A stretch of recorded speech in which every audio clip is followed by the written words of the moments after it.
What's going on, everybody? This is your boy DJ Arco. And I am the queen, and this is Boss Talk. And today, like we always have on Boss Talk, we have another boss that is in the building. Fascinating. Very fascinating. So I'm going to go ahead and let you introduce yourself to the people out there. I am Ginger Matthews, aka the Skate Critic. I travel around the world and do reviews on roller rinks and post them online so that people can read about them.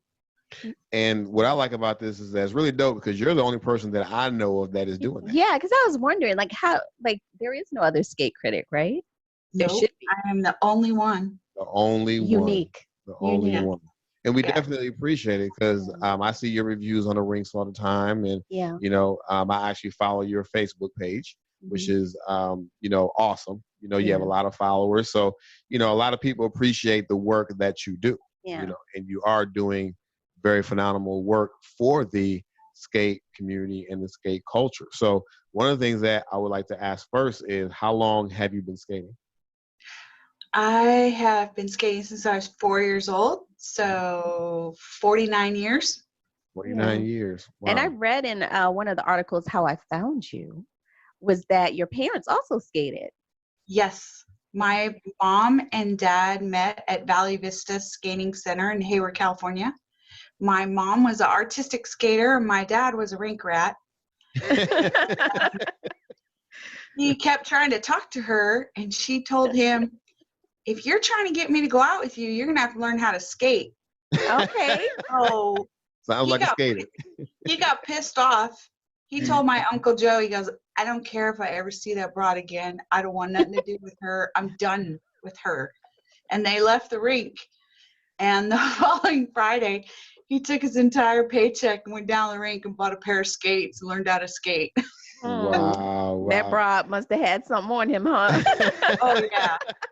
So she passed away when I was young, and my dad married another skater. Mm-hmm. And so my stepmom, she used to tell me that I was born to skate or screwed to skate. It depends how you want to look at it. Well, okay. That's actually born. That's actually pretty Born. interesting. Exactly. Pretty interesting. Because there's actually a lot of people who actually met in the rink and they have good relationships and everything like that. So, it's pretty dope finding somebody with a common, liking as you. But, as in the first time, he said, hey, I'm going to go ahead and find me some things. So, hey. I'm going to get her. That's actually pretty good there. So as far as now let me ask you this. As a skate critic, because you actually do a whole lot of travel. You probably travel more than anybody, having to go from place to place to place. Where do you decide on where to go? So I usually follow the adult skate party scene. Mm-hmm. And so I'll pick a skate party I want to go to. And then while I'm there, I'll try to pick up at least 10 rinks in the area and do reviews on them. Okay. I do also have a list of people that are skaters, rink owners, skate companies that have requested me to come to their rinks. Mm-hmm. And so every once in a while, instead of going to a skate party, I'll just go to an area of the U.S. or wherever, and then I'll pick up 10 rinks in the area, and usually one or two of them will be somebody that's requested me to come to their rink. Well, I'm a review junkie because I want to read the reviews on anything before I eat it, before I go, whatever. So I love it. But is a skate critic a paid job, or is this something you do for love? It is my hobby that lost its mind. And I work a third job to pay for it. I have one sponsor.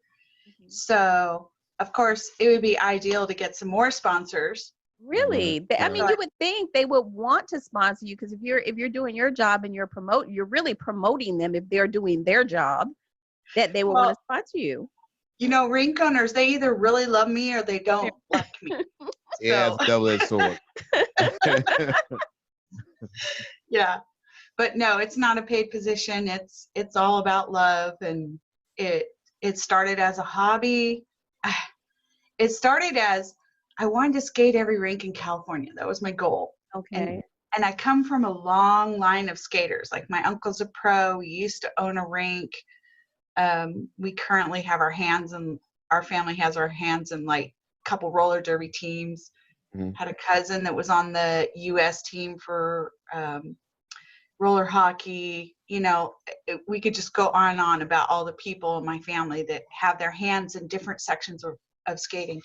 So here I come along and I'm like, I don't want to do nothing none of you all are doing. I want to do what I want to do. I want to Rex and jam skate. And then I got that crazy idea to go see all the rinks in California. And while I was doing it, every time I saw my family, they're like, you need to write this down. You need to take photos. People want to know. And I'm like, yeah, whatever. You know, and every time I saw them, it was the same thing. And then people at the rink started saying that to me, and they started asking me questions about rinks. And I'm like, oh wait, maybe I'm onto something. Maybe people do want to know. So then I got stuck in a hotel in LA on New Year's Eve. And I thought, well, I'm gonna go skate on New Year's Eve. Oh no, all of LA was 15 and under lockdown, and the only way an adult could get in the rink is if they had a kid. And I'm like, great. So I was in this hotel room and I'm like bored. Mm-hmm. I thought, hey, what about that Skate Critic thing? Let me look into that. Because I'd said to my aunt, I'll be the Skate Critic. So I started looking around on the World Wide Web, and I'm like, there's nobody doing Skate Critic. Nobody at all. And I'm like, So I went in and grabbed all the social medias, Twitter, Tumblr, Instagram, Facebook. Yeah. Grabbed it all, and I'm like, okay, we're going to start tomorrow with the first rink I step into. Mm-hmm. And I put 33 people in the group. And the next day, my phone would shut up. The next day, there was 800 people in the group. Wow. Cool. Wow. And I was like, what did I do? And I go back to the rink on... You released the monster. I go back to the rink on Wednesday for the adult skate, and I come in, and all my friends are like, what did you do? And I go, I don't know, but we're rolling with it. Let's go. Yeah, let's go. So how long have you been doing this now? So officially, I've been doing it for almost 7 years. Wow. Okay. Yeah. Okay. 7 years. So how did you decide? You have a scoring system. So how did you come up with this scoring system, and how long did it take you to cultivate it so that you would know exactly what you wanted or what people wanted to know about these rinks? So the scoring system was a suggestion from a fellow skater, because I had this totally other scoring system going in the beginning, and I'm like, I don't like it. It doesn't work. And he suggested that, and I was like, oh, that is sweet. So that's how I ended up with the wheel system and the toe stops. Right. Okay. And as far as scoring the rink, so when I walk into a rink, in my mind, every rink has 8 wheels. That's what I think when I walk in. They all have 8 wheels, and they go down from there, or they go up. And what I'm looking at is the floor, the snack bar, the bathrooms, the DJ, and the employees. And then what I look for beyond that, when I'm done looking at that stuff, is I look for what makes this rink different from other rinks. Mm-hmm. You know, what makes this rink special? And then I want to grab as much photos of things that make that rink different. And then I want to go talk to the owner or the manager, find out the history behind the rink, because God forbid if I walk out the door and that rink goes out of business or burns to the ground a month later, right. At least we'll have some stuff from that rink, because I can't tell you how many rinks go down without no photos, no nothing, no memory. Yeah, it's a lot. Yeah, it's a lot. Yeah, and it's heartbreaking. My own home rink, my first home rink, it went down in a ball of flames, and there's barely any photos of it, and it was a gorgeous rink. Wow. And you know, it just breaks my heart. So I'm trying to capture that rink so in case something happens later, that you have that. and then also to score it and let people, I want people to feel like they can read my review and they can feel themselves walking into the rink and seeing everything there. Yeah, you do a phenomenal job for those who, if you're not on her Facebook or Twitter or Instagram, then you need to get on there and then you need to follow and see her reviews, because then you're in the know. Yeah, it's almost like seeing the movie reviewers, Ebert and Siskel and Ebert. You're like the Siskel and Ebert of roller skating. Love it. So, in your travels and going through these different rinks, what do you think is the biggest issue that rinks have? The biggest, each rink has different issues for different reasons. Mm-hmm. So, what's the most common? I'll ask. What's the most common? The most common issue? Floors. Floors. Okay. Mm-hmm. Floors. Yeah. Either rink owners don't take care of their floors, or say they have a leaky roof, and they do something dumb like put in a new floor because they're going to fix the floor. It's like, did you fix the roof first? Yeah. You got to think about the other one. Yeah. You need to fix the roof first, and then the floor, because otherwise you're going to ruin a brand new floor. Yeah. And I've seen it happen over and over and over again. When I see a rink and they're like, we got a new floor, I'm like, ugh, did they fix that first? Yeah, right.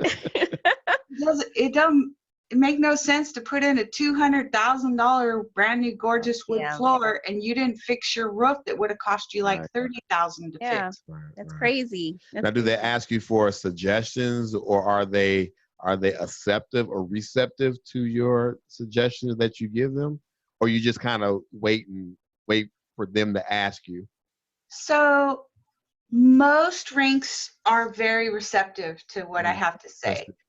And then every once in a while you run across one who's not very receptive. And if you look at the whole picture on those, it's usually a rink that's in trouble or they have a lot of issues going on.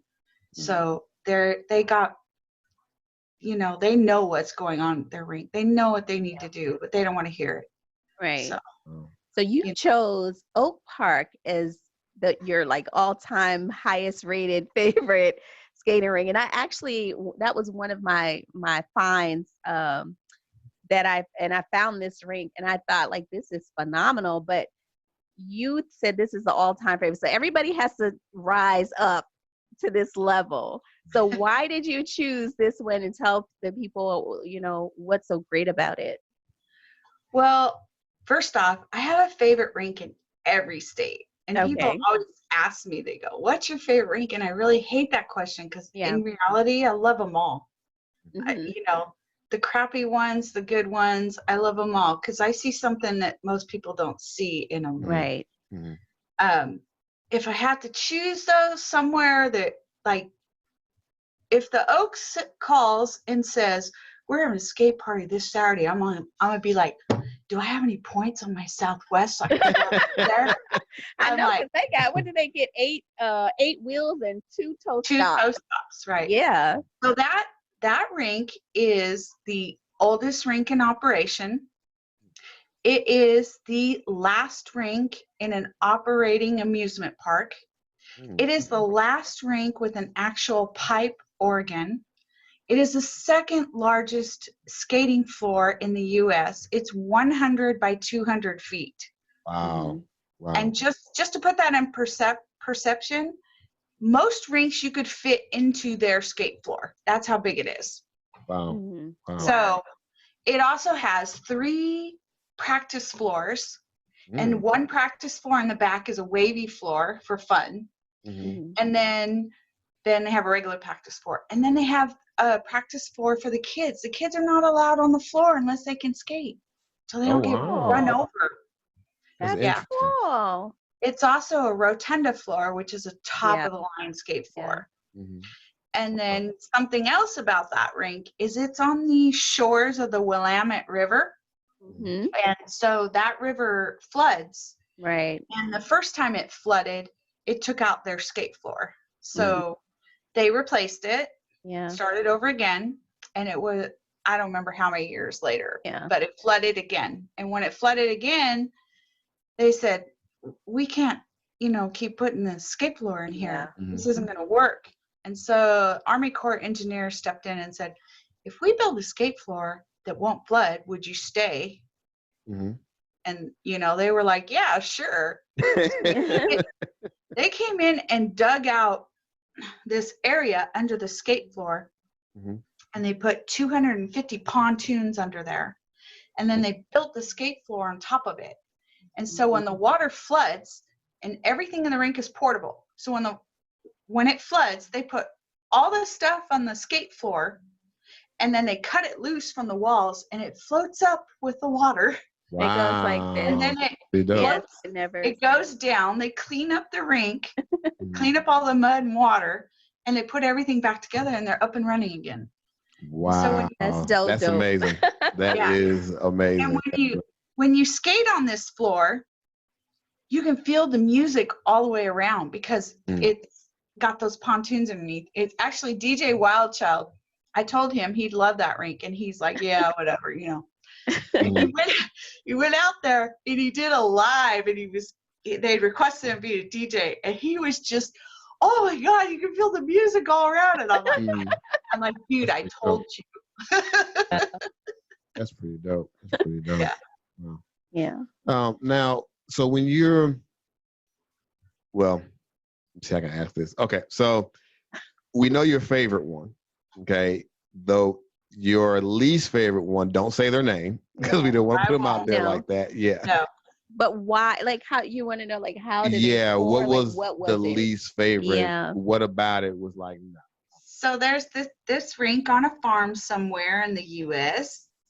and I'm driving, and I'm like, what the heck is this rink at? I'm like, this looks like a scene from Jeepers Creepers. I sent a video to one of my kids, and I'm like, I feel like I'm in the Jeepers Creeper movie. And she goes, oh my God, it looks just like it. And I'm like, the map keeps saying that the rink's in front of me. And I'm like, there's no rink there.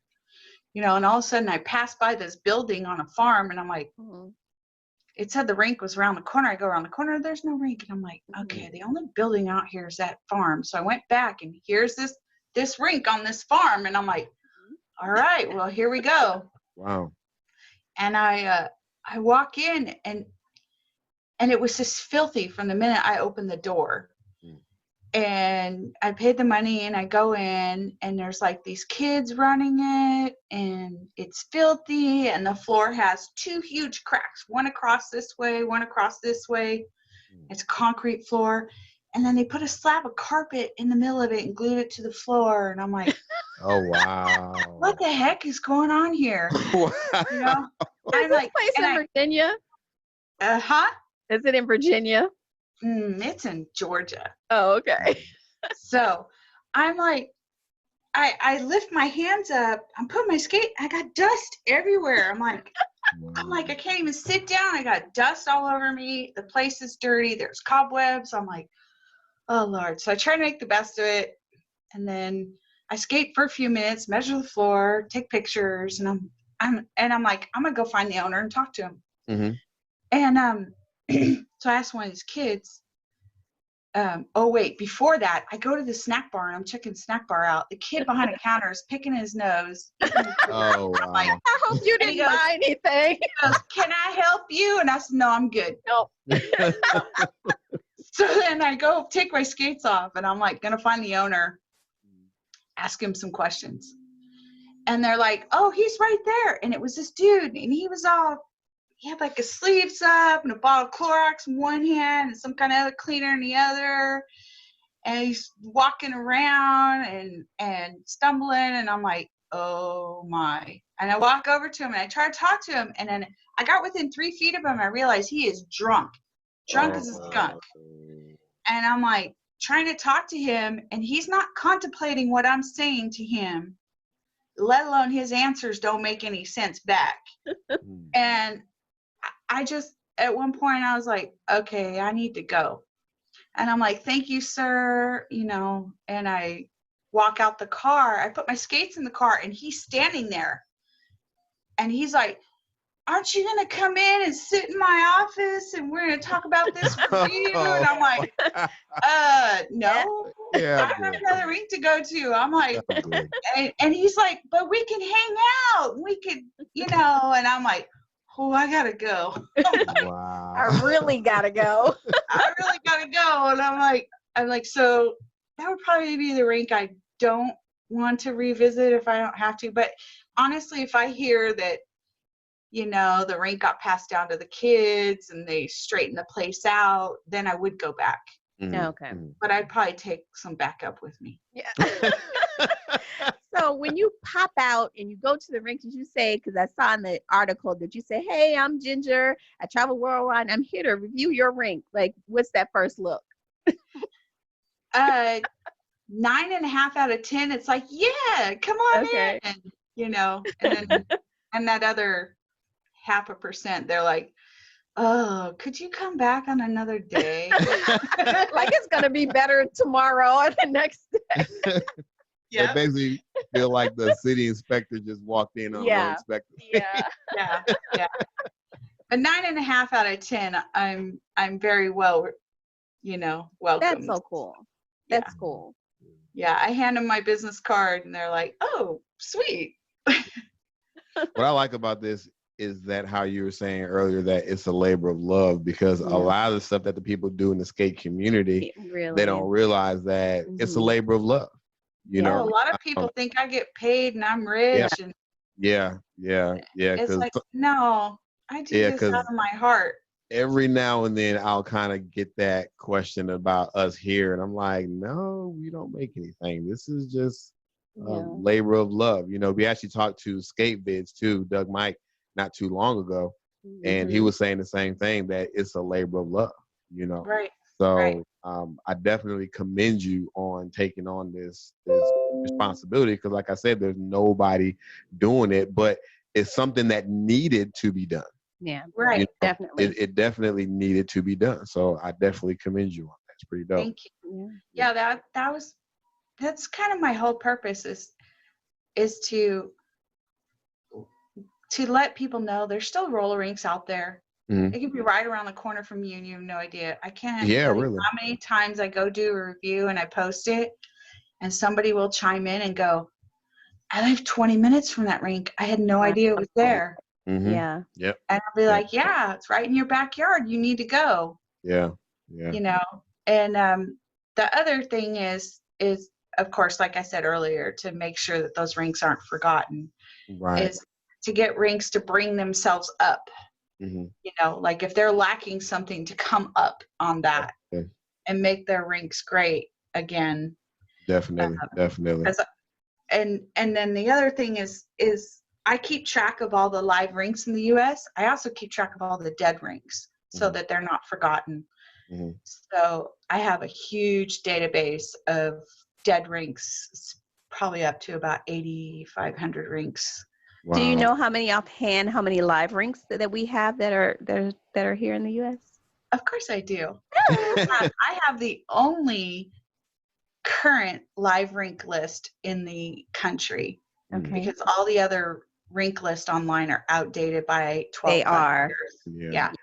But there, as of today, there's 1,168 rinks in the US. Okay. And I was in the process. I sit down every 2 years and I physically call them all to make sure they're still in business. But due to the pandemic, I stopped my phone calls. I was about 30. We kind of gotta wait and see. Because after this, you're really gonna have to do some. After this, I'm gonna have to go back to the beginning and start over and call. But I already know about 3 or 4 rinks that have closed, and not because of the pandemic. A couple of them, but and I suspect we're going to lose about 50 rinks. Yeah. Wow. That's terrible. That's a big hit. Yeah. However, there's 11 rinks that are waiting to open.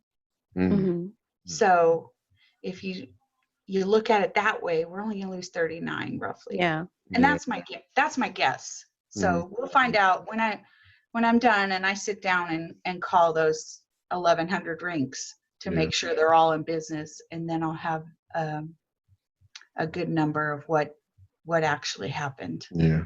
And that's actually good that you're doing this because like you said, nobody else has that. And when we were going through the process of creating the app, one of the section is your rink locator. Yes, a rink locator, which pulls up rinks in a certain mile radius. But in looking up these rinks, we were finding that, man, some of these rinks aren't even there. Yeah. But they're still listed. Yeah. Right. Yeah. So then that was when we were like, okay, well, how about we make this a community-based thing where we let the skaters go in there and add the rinks in there, the ones that they know are actually there, or even the rink owners can go in there and add their rink. So we know that is there. We're not getting false information. Right. Because even here in Houston, I think there's like 2 rinks that are listed that aren't even there, but there's a lot of rinks that are here that we never even knew existed, like you said, because we're so. Say again? You guys have like, let me see. It's a lot of them. It's a lot of them. I was like, wow, we got that many, but us as skaters here, we're so used to certain ones that we tend to forget about the other ones. You but guys it's important. You guys have 91 rinks in Texas. See? Yeah. See? That's a lot. But we're big too. Yeah. The first time I ever came into Dallas, I was in heaven because you dropped a pin in the middle between Dallas and Fort Worth, and you drew a circle around it of an hour radius. There was 28 rinks the first time I went there. I was like, oh yeah. I'm in heaven. And I went to O.D. Rollett's party, and I hit 16 rinks on that trip. I think I was there like 5 days or 6 days. And by the third night of the party, he's like, you look like you need a nap. I'm like, dude, I can't wait to get on the plane tomorrow so I can sleep. 16 rinks plus each night of your skate party and a couple adult skates. I'm like, I can't even stand up. I don't know how I'm standing here. Wow. That is amazing. That is. So now, as far as when you decide to travel, how often are you traveling? Well, now that this pandemic. It's actually going on right now. It's obviously slowed down a lot of stuff. But before this, how often would you say a month you were actually being able to move around? So I always tell myself I'm only going to travel 6 times a year. I do question of the week every week. And so the last question of the week on each year is, how many skate parties, events, so forth did you hit for this year? Right. Yeah. So I always chime in with my own answer. And when I do that, I'm like, it's like 11, 13. I'm like, I said I was going to stay home. I was only going to do 6 trips. Wow. It's not like, and then the next question, the beginning of the next year is always, well, how many places do you plan to hit? And I always say like 6. And by the end of the year, I'm like, 11 plus. And I'm like, how did I do that? So it's about every 6 weeks. Okay. 6 weeks. Okay. Yeah. Now, okay, so what's the biggest challenge for you to actually do all of this stuff? Because I know you have your regular life, and then you have the skate life, which most skaters, they have the skate life, and then they have their regular life. Right. So how hard is it for you to balance out or to balance out between your regular life and the skate life, and also moving around to these other places and doing reviews and finding time and having energy to go back to work. Right. And then finding time to manage your Facebook page and answer questions and everything like that. So first off, one of my other jobs, when I got that job, they asked me to do the job. And I said, well, I have one question. First I said, can I think about this for 2 days? And then I came back to my boss before, and I said, so I have one question before I tell you my answer. And he goes, what's that? And I said, can you work around my skate schedule? And he goes, absolutely, whatever you want. I said, you understand that I could come into work on a Thursday and say, by the way, I need the weekend off because I'm leaving on a plane tomorrow. Yeah. And he's like, absolutely. So okay, I have that job that works around my skate schedule. I just currently, my son had a baby. And so he said, Mom, can you babysit the grandson? And I'm like, oh my God. I said, you have to work around my skate schedule. He goes, really? I said, yeah, that's how it works. So it's like everything that I have associated to income has to work around my skate schedule. Mm. And then there's times where it's like, I have to drop everything and go because it might be, you know, a famous rink that's closing and I have to go see it before it closes. Yeah. I've had to drop everything to go to the movie premiere for the United Skates documentary. Mm-hmm. So you just never know what's going to happen. And as far as getting to these things, it's like it's like just before I leave for a trip, I'm just working and working and working and working that last week to make sure I have enough money to cover the bills while I'm gone, enough money for the trip while I'm there. And then when I get back, it's like jump right back into work. Right. But oh wait, I'm still writing reviews and posting them. Yeah. And then I gotta catalog all the photos and the videos and archive them and save them. And it's like I have this whole list of things to do before a trip, during a trip, and after a trip. Mm-hmm. Mm-hmm. And so it is a lot of work, but it's worth it. Oh, yeah, it's enjoyable. Yeah. It's totally worth it. It's like I don't look at it like a job or I gotta do Skate Critic stuff. It's like, ooh, what can I do now? You know, right. Even it's exciting. On this pandemic where I'm home for unscheduled amount of time, I'm like, I could do those projects that I've been putting off. So, I've bowled through about 3 huge Skate Critic projects, you know, and I got one more I'm about to start up. So nice. It's like it's all around Skate Critic. Well, that's spoken like a true skater. I know, because a lot of skaters through and through. Yeah, when they get a job, the first thing on their mind is, wait, Mr. Skate Party coming up. Ooh, I don't know. Let me see. I work with my schedule.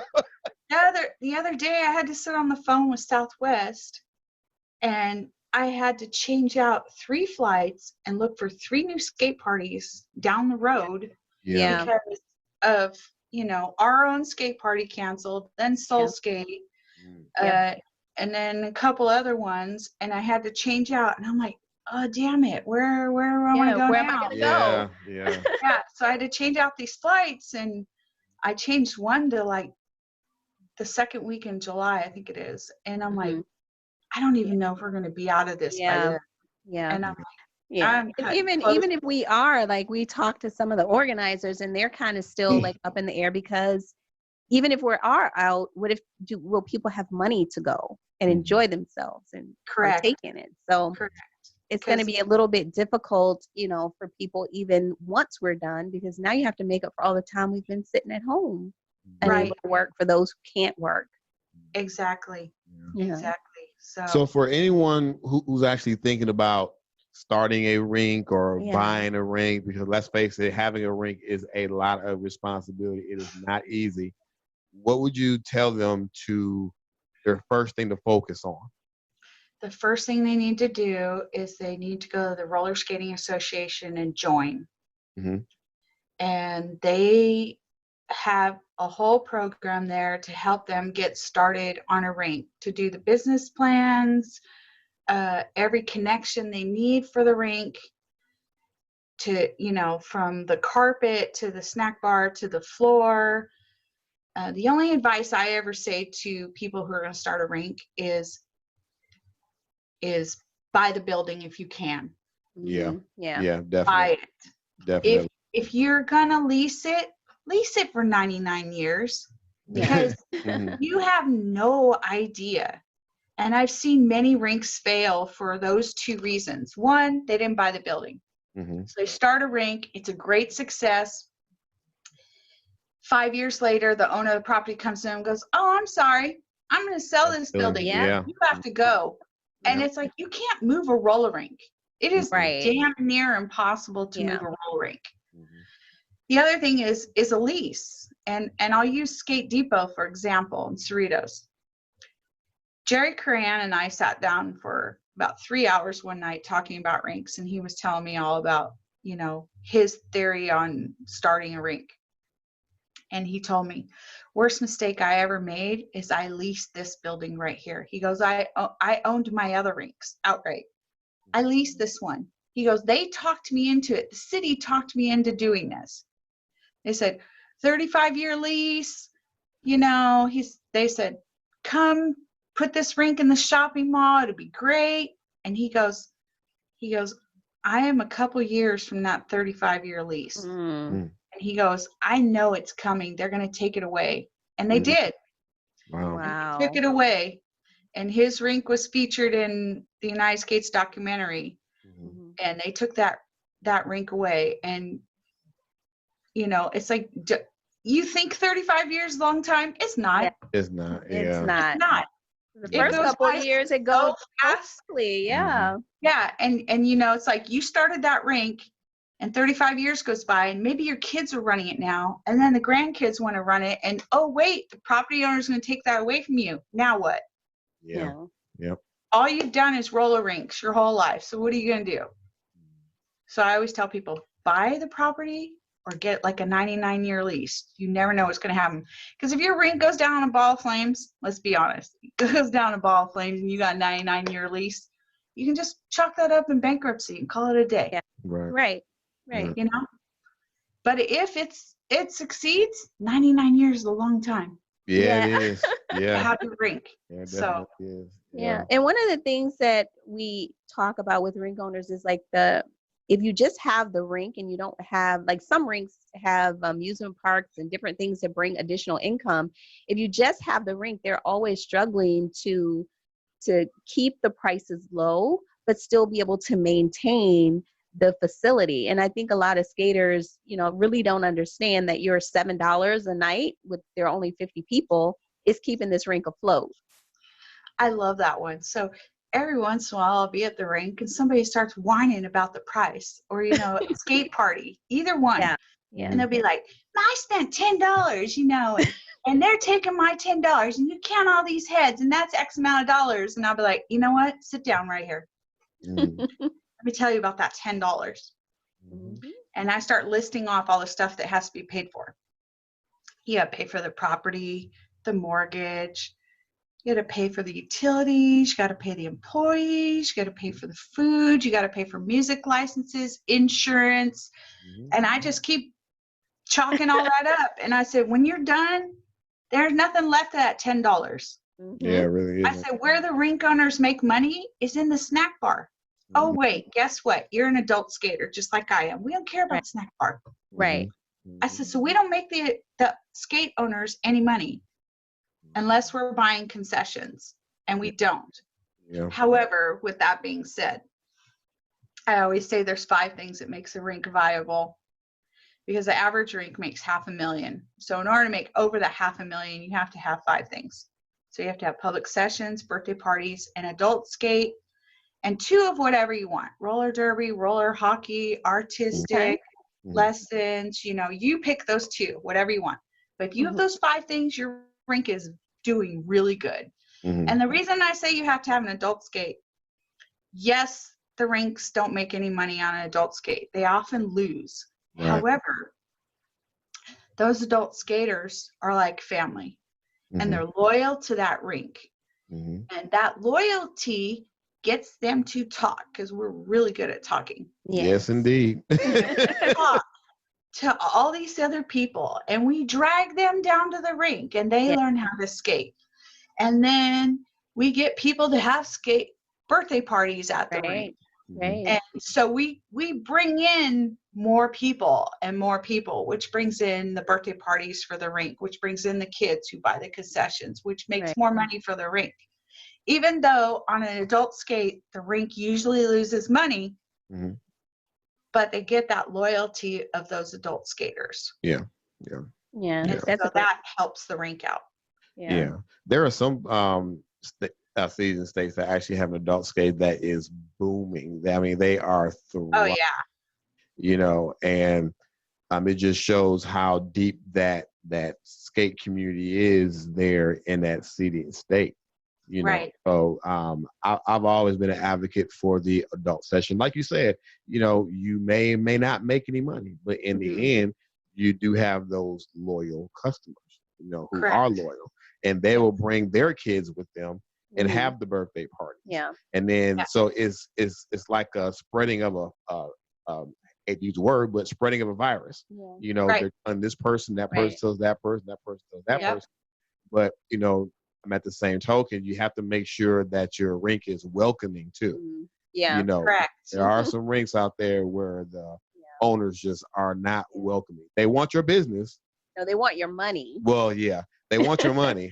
But they don't want to accommodate what you need. Right. And some of the things that I say sometimes is like, you can get people to come, but getting them to come back is another thing. Yeah. Right.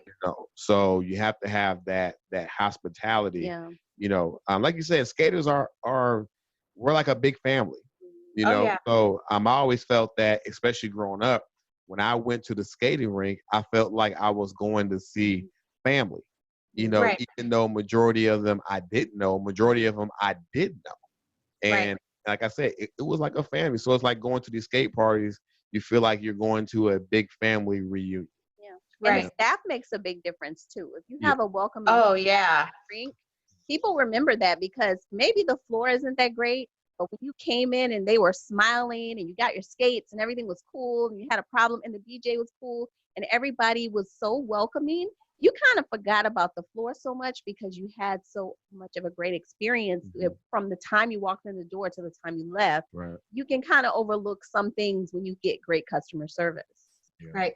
If you look at a rink from a skater's point of view, and some rink owners don't like me, but from a skater's point of view, all we care about is the music, the employees, and the floor. We don't give a crap about anything else. We don't care. We got a big old pothole in the parking lot, and the front door has a piece of wood instead of glass in it. We don't care. As long as the floor is good, the music's good, the employees are good. We don't care. Yeah. I hear rink owners sometimes. They're like, man, I just sunk $20,000 in a snack bar. I'm like, what about your floor over there? Yeah. You need $20,000 in the floor. We don't care about your snack bar or the parking lot. Right. But what you're saying about skate parties being packed. So I'm a little spoiled in California.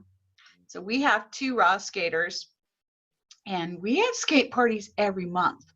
Oh yeah, and Cali. We have one big one in April. So it's like we get to have a skate party every month, whereas like some states, they just have a skate party once a year. And we're spoiled here, so we have one every month. And ours was supposed to be this last weekend. It's usually during my birthday weekend. And so when I pulled up on my calendar Wednesday night before I went to bed for Thursday, here comes 2 raw, and I'm like, oh, God. Oh no. It's the first year I haven't been able to skate on my birthday. And I'm like, what? This sucks. But then I have to think, okay, Ginger, come on. You get to have a skate party every month, all year long. You're spoiled. So you'll make it up. You'll make it up. And then some. And then some, I will. Now, recently, we've been telling a lot of the skaters, just reach out to your local rink, check up on them, make sure they're good, check up on our fellow skaters and everything like that, especially the rinks, because, rinks are dying almost every day, And so, but in your opinion, what can we do as skaters to help our rinks get back to where they were once all this stuff is over with, besides just of course showing up and skating and stuff like that? So one thing that I have always said, and I said it when I was in the United States documentary movie, is you lose 3 rinks a month on average, but you might get one that reopens and you might get a new one. But that was the average up until about 11 months ago. So for the last 11 months, and like I said, I keep track of all the rinks. So I keep track of numbers. So for the last 11 months, my numbers stayed the same. They actually went up 3 rinks. And I was just about to announce that when this pandemic hit. And I was like, oh my God. So we've actually been on a rise for the last year. Oh, that's good. Now, as far as what the skaters can do is, of course, contact your rink, buy gift certificates if you could, support them in whatever they need. One thing is skaters we don't do. We say we're family and, you know, we love our rink, but we don't do enough to help them, really. So when this is over and you go to the rink, buy the damn pretzel, buy a Slurpee. Even if you throw it in the trash, just buy it. Yeah, buy a pizza, take it home to the kids when you're done that you left at home because you had to go skating. Pick up a broom, sweep the floor before the session, sweep the floor after. Ask the owner, you know, go down the rink now. They're closed. They can't do anything. Go down there now. Beat on the door and say, hey, can I help? Can I help you paint? Can I help you work on the floor? Can I help you steam carpet? You know, you got nothing to do and they don't have any business. You know, help them. We don't help them enough. Like when you're done at the end of the night, you should be picking up skates, putting them away. You should be picking up garbage. You call that place your home, but you act like somebody else should clean it up. That is so true. You get your skates, walk out the door, and just don't look back. Walk past all those rental skates that are sitting on the sideline, like, oh, they'll get it. When I go in there to do a review, I mean, people will laugh at me because I'll be in there doing the review. Next thing you know, I'm picking up rental skates and putting them away. I'm cleaning some tables, and they'll be like, I thought you were doing a review. This ain't even your rink. And I go, they're all my rink. What are you talking about? That's right. You know? That's right. And I've been to major skate party events, and at the end of the night, you know, I'm usually first one on the floor and I'm the last one off the floor. And at the end of the night, sometimes, you know, people are clearing out and I'm looking around like, geez, it looked like a bomb went off in here. You know, and the skaters are just leaving. And I'm like, and I will get on Facebook the next day and I will read them the riot act. You know, because it's it's a little bit. You're my family. You're my family, but you don't take care of this place you call your second home. Kind of like the people who come for Thanksgiving and they come and eat and then they walk out the door and just leave everything there for you to clean up. Oh, that pisses me off. My grandma raised me, if you eat at somebody else's house, when you're done, you do the damn dishes. Hey, there you go. There you go. That's right. There you go. That analogy should be used at the rinks too. Like, because you're coming to somebody else's house, you said it's like your house, like your second home. Then why not put up the skates, or why not put the stuff that you see on the floor, put it back? Exactly. Yeah. So, you know, you claim that's your second home. So treat it like it's your second home. Treat, you know, if those are your second set of parents at the rink that own the rink, treat them like that. Ask them what they need. Do they need the trash taken out? Do they need the floor swept? Or don't ask. Just say, hey, where's the broom? There you go. And go sweep it. Don't complain that the floor is filthy and it didn't get swept. Did you come in early and offer to help? How about that? Sometimes I sit and wonder how many times has a skater just went to a rink owner and just said, you know what, thank you. You know, just something as simple as that. Thank you, and we appreciate you. I enjoy the facility. And like you said, is there anything I can do to help you guys? I'm not looking for no money or nothing like that. I just want to show my appreciation to you guys for what you are doing for me and for the skate community. I've been at a national skate party in a dress. This was dumb. And I was doing a review on the rink, and I measured the floor, and I'm like, there's a lot of gum on that damn floor. So I go over to the skate counter, and I'm like, you got a scraper? And they're like, yeah. But it's not on a stick. And I go, I don't care. Give it to me. So I'm out there scraping up gum off the floor, and I'm counting it in your dress. In a dress, and everybody's coming in to get on the floor for the skate party, and they can't get on the floor because I'm scraping gum. And I'm like, this is a dumb idea. Them out here stressed. Yeah. Scraping gum off the floor. I says, but you know what? These people are going to appreciate it and they're going to remember this. Yeah. You know? So it wasn't like I came in, measured the floor, took photos, and then go, oh, this rink, they got gum on the floor. And no, I actually helped and scraped the gum, swept the floor. And so everybody could roll and their wheels didn't get dirty. Yeah. You know, that makes a great difference. Yeah, see, a lot of people, they want to talk about the problem, but they don't want to give a solution either. Yeah, correct. They don't want to do the solution. Yeah, that's one of the things I found working in the skating rink and helping to manage one. You know, I've actually done that twice already in my lifetime. So yeah. But quick fun thing, real quick. So, what's the worst bathroom you've ever seen at a skating rink? Oh my God.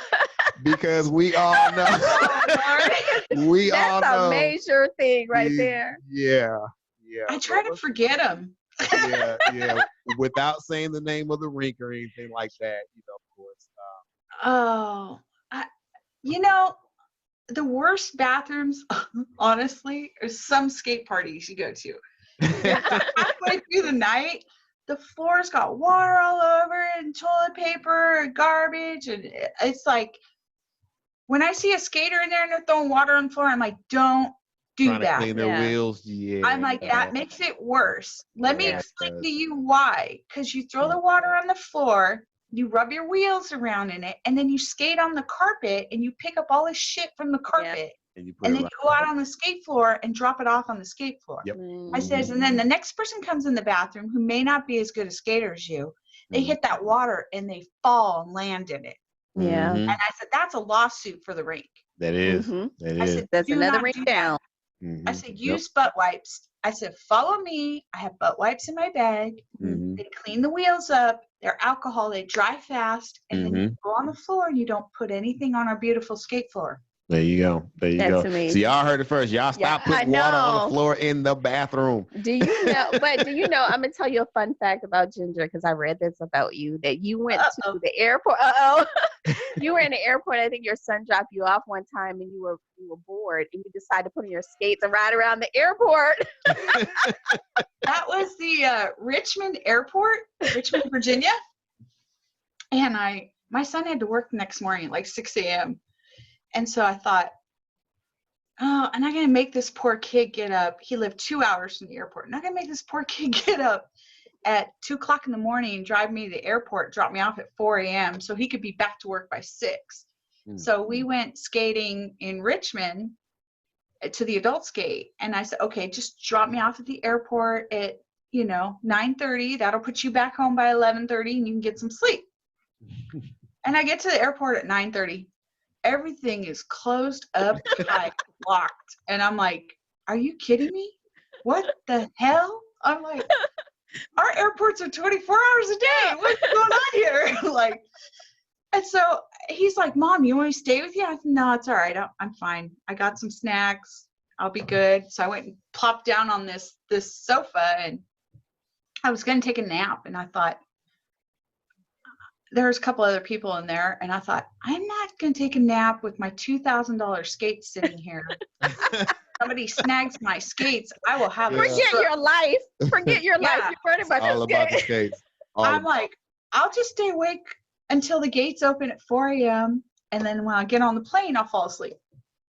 So it was like, I don't know, 2 o'clock in the morning, and I'm like, I am bored out of my skull. I'm like, wait a minute, I have a pair of skates. There you go. I got my skates, and I was playing music, and I thought, hey, I could videotape this. This is really cool. So I put on some Pro Hozak and videotaped it, and I'm skating and having a good time. When I was done with that video and I went over and turned it off, I turned around, here's the security guard walking up, and I'm like, uh-oh. And he goes, you look really cool skating. He goes, I really enjoyed it on the camera. He goes, but I can't have you skating in my airport. I really don't want to write that report up when you fall. I'm like, it's cool. I got it. Yeah. But you notice he waited until you finished? He did. Yeah. He did. He sat in his office. He said he watched the whole thing. Oh, wow. Kudos to that security guard. That just shows you skaters will make a way. Yeah. They will make a way. Just like now we are making a way to get our roll on. So what's next for you? As far as, have you thought about branching off and doing reviews for other things in the skate community? Or I mean, we already know this is a full-time job already. Yeah. So So I already review rinks, and then if I go into places that are skate related, like I went to Skate Fanatics and saw Pete and had him work on my skates, and and of course while I'm there I just treat it like a review and take pictures and post that up, and go on tours of skate suppliers. You know, I'll do reviews of them. I did a lot of work behind the scenes for the United Skates documentary. I worked on that for 5 years, like the whole U.S. map scene in the movie. That's all my work. Oh, nice. Dope. Yeah. Nice. So I'm always got my hand in something skate related. You know, it's, you never know what I'm going to be up to next. Hey, well, we're watching you on your Facebook page. So, you know. Yeah. And we appreciate all the hard work and dedication and love that you put into all your reviews and all the photos and just, you know, everything you do for the community. Thank you. Definitely selfless. Definitely appreciate it. So how can our viewers and our listeners actually get a hold of you? Well, you can go on Facebook to Skate Critic. I have a page or a group, but most of the activity is in the group. That's where you find all the fun stuff like question of the week or Thursday tips when I travel. All the info for skate parties, stuff like that, you can find in there. Plus contact with the rink owners, because Skate Critic is not just skaters. There's the adult skaters are in there, artistic skaters, roller derby, roller hockey, speed skaters, slalom, rink owners, skate companies. They're all in there. So it's Skate Critic is the largest meeting of everyone in the skate community, because you know, we're not just the adult skaters, or we're not just the artistic skaters. You know, we are all together, and so you can find out a lot of what's going on in Skate Critic in the skate community. You can also find me on Instagram and Twitter and Tumblr. And Tumblr, our first Tumblr person. Our first Tumblr. You know, all right. You know, I did not want to do Tumblr, let me tell you. But Mr. Jamal down in LA, he talked me into Tumblr, and I'm like, what is Tumblr?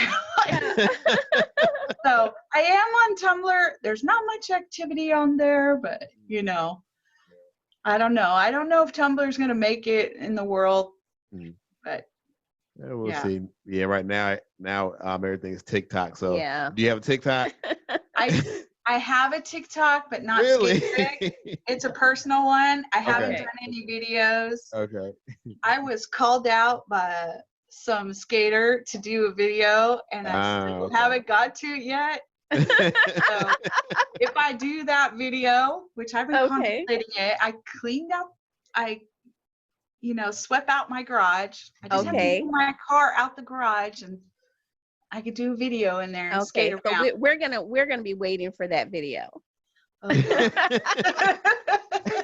somebody requested it. I do jam skate. I don't prefer to jam skate. I'm a rexer. So you'll find me on the outside of the rink flying at 100 miles an hour. Because a lot of people go to a skate party and be like, you were at the skate party, I didn't see you. I'll be like, you see that white blur on the outside of the rink? Yeah, that was me. And I'll be like, that was me. And they'll be like, oh, that's why I didn't see you. And I'm like, yeah. So in order to skate in the garage, I have to jam skate. I can't skate fast like I like to. Got you. Well, we definitely appreciate you from the bottom of our heart taking out your time to speak with us. And again, the coronavirus have made it possible for us to get to you, because if not, you may have been on the road and we may not have caught you. So thank you. That could be true. Yeah, because I think, as they say, out of every tragedy comes opportunity. So we welcome the opportunity to be able to be with you. Speaking of tragedy, one last thing. I just want to say, if you look back in history at World War II, World War I, the Great Depression. The one thing that always thrived after all those was roller rinks. So that's what I'm thinking might happen again now. Yeah. That would be great. There you go. There you go. So positive thinking. Yeah, definitely. And it's going to take us as a skate community to make that happen, you guys. Yeah. So Correct. All the information that she's given to us today, take that to heart. You know, when we're asking you guys to reach out to your rink to help them out, whatever the case is, every little piece helps. It's like a little Lego piece. You know, you put even Lego together, it's going to be major. Even if you come into the rink and you see the staff is swamped and you notice that floor's not swept and you grab a broom and sweep that floor, you know how many problems you solve for later in the night? Yeah. For them? Yeah, you made the skaters happy. Their wheels aren't dirty. There won't be as many people throwing water on the floor, which they shouldn't. Stop doing that, y'all. Yeah, and you relieve some employee from having to run out there at the last minute and try to sweep that floor. So, or you relieved later in the night them having to stop, sweep the floor, and start again. Right. I mean, just that one act. Then it takes like 10 minutes to sweep the floor. Right. Yeah. You know? Yeah. It doesn't take much. You just think about it, just that one thing, one little thing can help so much. Definitely. And you heard it from the Skate Critic herself. That's right. You guys, make sure you guys go and follow her pages. Her Facebook page is definitely dope. There's a lot of information on there, good information about the rinks. She has very good pictures. I mean, everything. So the only one of its kind, and it's important for us to support these type of ventures. Yeah. Because this is what keeps the community going. This is what keeps us thriving. And you know, and even with us at Skaters Konnect, this isn't for us. This is for you guys. And I know the work that you're doing is not for you. It's for the skate community. You know? And that is definitely dope. And that is what makes you a boss. That is definitely what makes you a boss. So once again, we appreciate you guys for tuning in. Those who are listening, those who are viewing, we cannot do this without you guys. We greatly appreciate you guys. And until next time, we will see you on the wood. Hopefully soon, once all this stuff is over with, we will see you guys on the wood. It better be soon. I am jonesing like crazy.